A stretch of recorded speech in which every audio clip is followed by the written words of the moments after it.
here. Welcome back to my channel. Today I will be doing a what's in my bag video, pero I will show you two bags in here. I will show you guys two bags in here. Kasi, nung kararating ko pa lang dito, I asked you guys if you want me to do a what's in my bag video nung ito pa yung ginagamit ko. Kasi ito yung ginamit ko nung nagta-travel ako. So, from Philippines to here. But, it's just too big to use on a daily. So, ito na yung ginagamit ko. Pero, I still have some stuff in here that I wanna dig in. It's also kind of like, you know, cleaning out my bag video. I got this one from SM. And the brand is, I forgot. Oh, the brand is Venetia. Para sa akin, malaki siya kasi maliit akong tao. So, look at that. And also, I really like na malaki yung dito niya kasi nalalagay ko dito yung boarding pass ko na hindi ko siya tinutupi, stuff like that. Meron siyang zipper sa front and then sa back. So, you literally can carry it however you like kasi magkamukha lang naman yung likod at saka yung harap. Meron siyang kasamang strap pero it's just really awkward kasi you need to connect here and then here. Did that make sense? Like, you know, pag ganun yung strap niya, pa dito hanggang dito. It's just so awkward. I wanted the strap to be on the sides. Hindi ko siya na-notice hanggang sa nakarating na ako ng bahay and I was like, that looks really weird. I didn't even bring the strap with me because again, I didn't really like it. Anyway, we will start with what I have sa mga zippers. So, speaking of boarding pass, so dito ko nilagay yung boarding pass ko, Jetstar na boarding pass ko. So this is from my Sydney to Adelaide flight. I have here, ticket to the cinema. I didn't use this bag, did I? Oh, maybe I did. So, ito yung ticket sa cinema. We watched The Boy. Maybe I did bring this. I don't remember though. Kasi nagdala kami ng popcorn. So, kailangan ko malaking bag. So, yeah, maybe I did bring this. This is just another ticket kasi of course, dalawa kami nanood. And then, dito naman sa kabila, I have a tissue. Ang dami niyang compartments actually. So, sa loob, meron siyang dalawa dito. Tapos, super dami dito. So, I have some Philippine change in there. And then, I found I've been looking for this bracelet. Do you guys notice? I haven't been wearing this. This is from Tiffany & Co. And nandito lang siya. And then, my hair tie is back. Hahaha. Tagal ko nang hinanap yan. Nakakaloka. And then, more tissue. And now, dito tayo sa malaking dito, malaki. Okay. Oh, dang. I have so many stuff in here. I have a business card from the bank. Robinson's Place.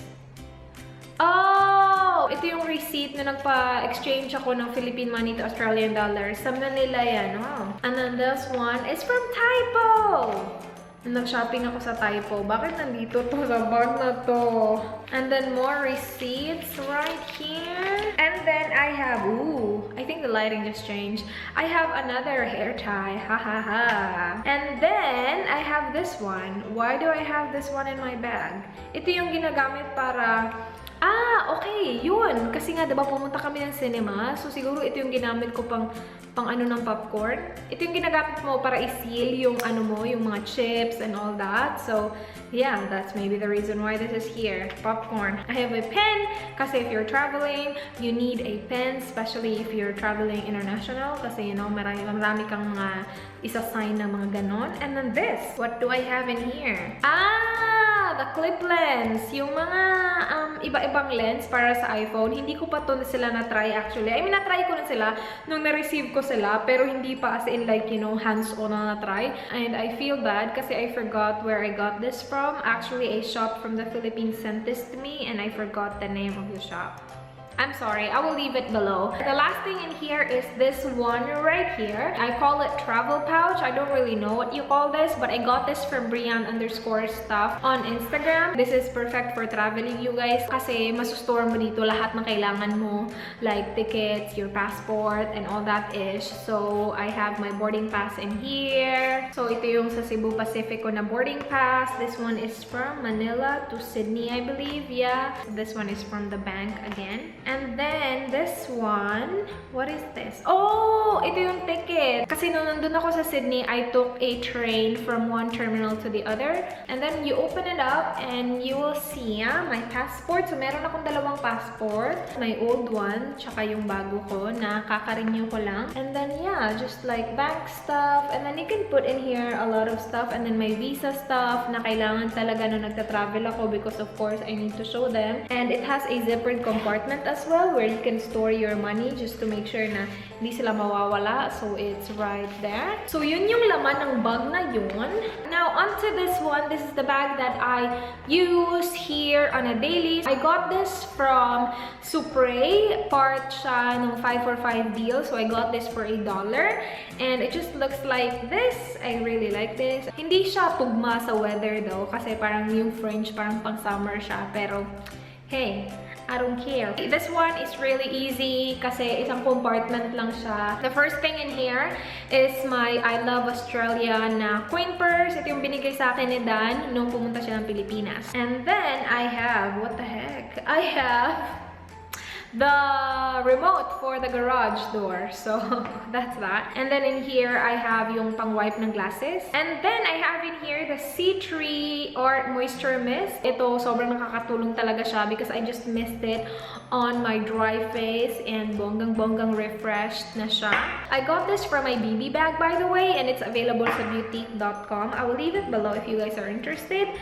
And then I have more tissue in here. Oops, sorry. And then I have my like card thingies. And then I have here my hand cream. Kasi nga, diba, sobrang lamig dito. So, you need hand cream para mabongga naman yung ano mo, hands mo. I have a lot of ish in here. I have this tissue. Bakit ang dami kong tissue? Tapos kapag kailangan ko na sila, hindi ko sila mahanap. Kakaloka. And this is the bus ticket. Marami akong bus ticket dito. Tapos, I have more. So, may mga receipts. This one. This is the map of Adelaide. Parang sa city lang ata na part. If you guys watch my vlog, siguro nakita nyo yung vlog na iniwan sa akin ni Dan to. Para daw, just in case maligaw daw ako, meron akong map. And then more tissue. This one is from what? Zambia? What the heck? I don't remember where we got this from. Maureen and Mafula, Zambia. Ah, sombrero. So it's from a Mexican restaurant. A list. So I have potatoes, onion, and chicken stock. Literally though, my bag is a freaking mess. Ang daming laman ng itong maliit na bag na to. And, ooh, I have one more hand cream. Bakit? Yeah, right? Yeah, I have one more hand cream. Nandito pala yung dalawa. I think I have 3 or 4 of these.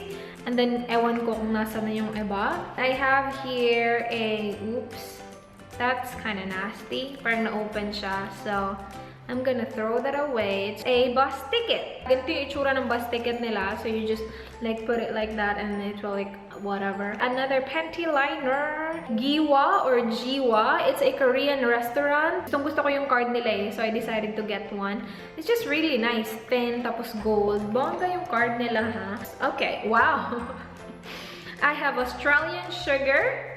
I have another bus ticket. I have a stirrer. If you guys have been watching me for a while, alam nyo na I love drinking coffee. Pretty sure sa ano to, nanonood kami ng football. And I have a lipstick. Hello! Very first makeup item in here. I have the Revlon Rose Velvet na lipstick. Isa to sa mga go-to lipsticks ko kasi sobrang ganda ng shade niya. Really good for every day, you know? And then, last two in here.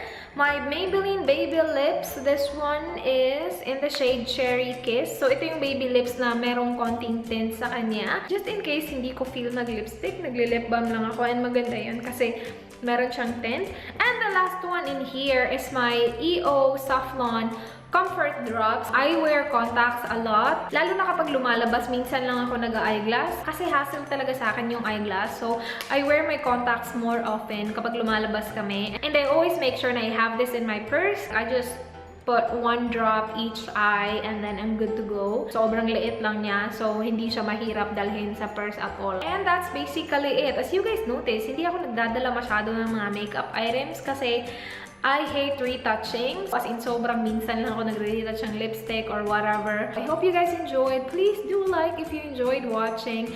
Please click that subscribe red button below if you haven't already para ma-notify kayo sa mga videos ko daily as I upload daily. I hope to see you in my next one. Do not forget me. Goodbye!